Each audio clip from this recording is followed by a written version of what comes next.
Hello student, मैं कोमल सिंह आप सबका अपने YouTube channel political science net crackers and winners में बहुत बहुत स्वागत करती हूँ। आशा करती हूँ आप सब बहुत अच्छे होंगे। स्टूडेंट, जैसा कि आप सभी को पता है कि जैसे ही नई शिक्षा नीति आई है उसके चलते ही बहुत सारे जो चेंजेस हैं वो उस शिक्षा नीति के तहत किए जा रहे हैं। उनमें ही एक चेंजेस जो अभी किया जा रहा है वह है पीएचडी की 60% सीटें नेट और जीआरएफ के अभ्यर्थियों के लिए सुरक्षित की जा रही हैं, जबकि 40% सीटें जो है वो एक एग्ज़ाम के तहत, सेंट्रल एग्ज़ाम के तहत उन 40% सीटों को भरा जाएगा। तो चलिए यही जानकारी आपके साथ मैं आज साझा करना चाहती हूँ, जो बहुत ज़्यादा इम्पॉर्टेंट है उन सभी के लिए जो पीएचडी करना चाहते हैं, जो नेट क्वालिफाई हैं, जीआरएफ क्वालिफाई हैं, साथ ही साथ जो मास्टर्स में जिन्होंने मास्टर्स कंप्लीट कर लिया है बट जिनका नेट और जीआरएफ नहीं निकला है, तो उन सभी के लिए ये बहुत इम्पॉर्टेंट है जो पीएचडी में एनरोल करना चाहते हैं, पीएचडी करना चाहते हैं। तो चलिए एक बार इस जानकारी से मुखातिब हो जाते हैं और जानते हैं कि क्या जानकारी न्यूज़पेपर के माध्यम से यूजीसी नेट जो है वो प्रोवाइड कर रहा है पीएचडी के रिगार्डिंग। तो स्टूडेंट, आज मैं आपके साथ एक न्यूज़पेपर की कटिंग शेयर कर रही हूँ जिसमें पीएचडी से जुड़ी हुई नई जानकारी को दिखाया गया है। तो चलिए एक बार इस न्यूज़पेपर की जो है जानकारी को आपके साथ साझा किया जाता है। स्टूडेंट, इसमें कहा गया है कि अब पीएचडी की 60% सीटें नेट और जीआरएफ अभ्यर्थियों के लिए सुरक्षित की जाएंगी, जबकि 40% जो सीटें होंगी वो उन छात्रों के लिए की जाएंगी जो मास्टर्स के स्टूडेंट्स होंगे और जो एक कंबाइंड एग्जामिनेशन को क्रैक आउट करके और इंटरव्यू को क्रैक करके सीटों को प्राप्त करेंगे। ठीक है स्टूडेंट, इसमें कहा गया है कि विश्वविद्यालयों में पीएचडी के लिए प्रत्येक शैक्षणिक वर्ष में अब 60% सीटें नेट जीआरएफ उत्तीर्ण योग्य अभ्यर्थियों से भरी जाएंगी, जबकि शेष 40% सीटें विश्वविद्यालय सामान्य प्रवेश परीक्षा के माध्यम से भरा जाएगा। ठीक है स्टूडेंट, यूजीसी ने वर्तमान में राष्ट्रीय पात्रता परीक्षा नेट के माध्यम से योग्यता के अलावा प्रवेश परीक्षा को शामिल कर पीएचडी कार्यक्रमों में प्रवेश के लिए नेट जीआरएफ के नियमों में संशोधन किया है। ठीक है स्टूडेंट, तो कुछ संशोधन के चलते ये जो है चेंजेस किए गए हैं। नेशनल टेस्टिंग एजेंसी एनटीए द्वारा असिस्टेंट प्रोफेसर व फेलोशिप के लिए आयोजित नेट जीआरएफ यानी जूनियर रिसर्च फेलोशिप वह परीक्षा है जो भारतीय विश्वविद्यालयों में पीएचडी में नामांकन के लिए विद्यार्थियों की योग्यता का परीक्षण करती है। इसलिए नेट जीआरएफ उत्तीर्ण अभ्यर्थियों के पीएचडी करने के लिए छूट प्रदान की गई है।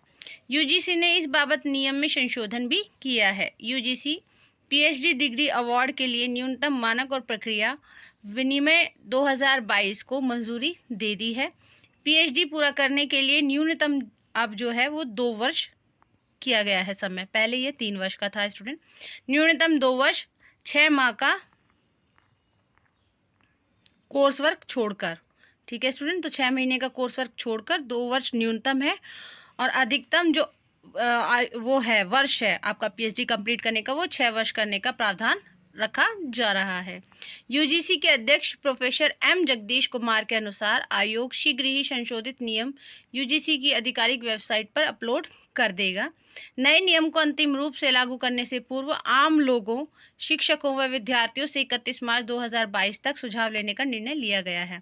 तो स्टूडेंट, अगर आपको कोई भी सुझाव देना हो, कोई भी एडवाइस देनी हो, कोई भी ऐसी आपको लगता हो कि इस नियमावली में कुछ कमी रह गई है या कुछ सुधार होना चाहिए, तो आप 31 मार्च 2022 तक का आपके पास समय है। आप अपने सुझाव यूजीसी के पोर्टल पर, ठीक है स्टूडेंट, वहाँ पर दे सकते हैं।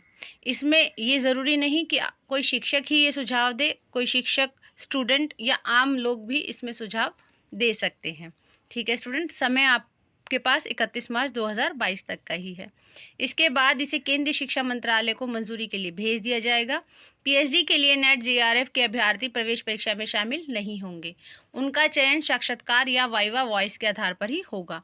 तो कई यूनिवर्सिटीज़ में, जैसे कि आपको भी पता है कि एंट्रेंस लिया जाता था, चाहे नेट जीआरएफ हो या नहीं हो, कईयों में छूट दी जाती थी, लेकिन अब इस नियम के बाद नेट JRF को किसी भी तरीके का कोई एग्जामिनेशन नहीं देना होगा, बल्कि उनको इंटरव्यू या वॉइस वाइवा जो है, वाइवा वॉइस के आधार पर ही, उनका साक्षात्कार के आधार पर ही उनका चयन होगा। लेकिन जो स्टूडेंट्स कंबाइंड एग्जामिनेशन के बेसिस पर क्रैक होकर एग्ज़ाम को क्रैक करके आएंगे, उनको एग्ज़ाम और इंटरव्यू दोनों फेस करने होंगे। ठीक है स्टूडेंट, नियमानुसार प्रवेश परीक्षा में चयन का मूल्यांकन जो होगा, जो कंबाइंड एग्ज़ाम होगा, कॉमन एग्ज़ाम होगा, उसमें जो है स्टूडेंट, जो एग्ज़ामिनेशन का पैटर्न है वो इस तरीके का है। मूल्यांकन जो है 70 अंक का होगा, यानी लिखित परीक्षा 70 अंक की होगी, जबकि 30 अंक का साक्षात्कार होगा। ठीक है स्टूडेंट, तो 70 और 30 इस 100 के अनुपात में जो है, इसमें ही आपका मेरिट जो है बनाई जाएगी। विश्वविद्यालय द्वारा दोनों के लिए मेरिट सूची अलग से प्रकाशित की जाएगी। किसी भी श्रेणी में खाली सीट रहने पर उसे अन्य श्रेणियों के उम्मीदवारों से भी भरा जा सकेगा। तो स्टूडेंट, ये एक बहुत ही इम्पॉर्टेंट इन्फॉर्मेशन थी, बहुत ही महत्वपूर्ण जानकारी थी उन सभी के लिए जो नेट JRF कर चुके हैं और जो PhD में एनरोल होना चाहते हैं, और जो स्टूडेंट PhD करना चाहते हैं लेकिन किसी भी वजह से नेट JRF को क्रैक नहीं कर पा रहे हैं एग्जामिनेशन, और PhD में एनरोल नहीं हो पा रहे थे, तो उनके लिए नए जो नियम है, जो UGC द्वारा नई शिक्षा नीति के तहत नए नियम लागू किए जा रहे हैं, ये बहुत इम्पॉर्टेंट है और ये बहुत ही उनके लिए एक बेनिफिशियल होंगे। स्टूडेंट बेनिफिट उनको देंगे कि अब उनके पास नेट JRF के अलावा भी एक कॉमन एग्ज़ाम का एक तरीका होगा PhD में एनरोल करने का।